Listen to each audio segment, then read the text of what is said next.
Ang menu natin ngayon ay itago natin sa pangalang itag. Yang itag na yan yung sikat na karne sa norte. Yan yung pinatuyo, binilad. Yang itag natin na yan, maganda ang pagkakagawa dyan.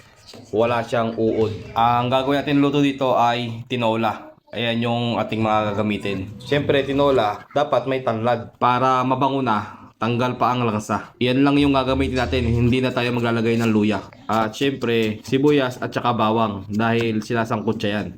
At dahil nga tinola yan, hindi mawawala ang usbong ng sili. Ang ganda ng nabili nating sili dito. Ang tataba ng dahon. Papaya nga pala ang ilalagay ko rito. Yung ibang mga nagluluto ng tinola, ang nilalagay ay sayote. Ako naman, depende kung ano ang magustuhan kong ilagay. At syempre, depende sa presyo. Isa lang natin ang itag. Yung itag na yan, palalabasin lang natin yung mantika niyan. Yan na yung pinakamantika natin, hindi na tayo maglalagay ng mantika. Uunahin ko ilagay ang bawang, susunod ko ang ating sibuyas. Yung niluluto natin na yan, mukha lang sunog yan. Yan yung katasba ng ating itag.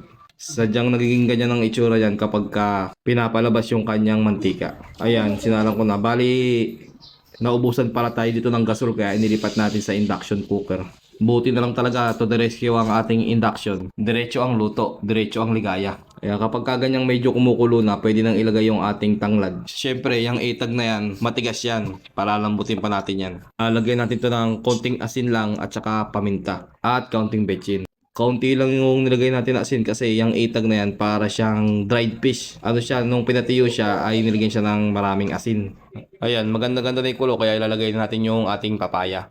Itong proseso ng itag na to, ito yung walang uod. Kaya masisigurading malinis yan. Sa pagluluto nito, medyo tiyagaan din kasi talagang medyo matagal lumambot yung ating itag.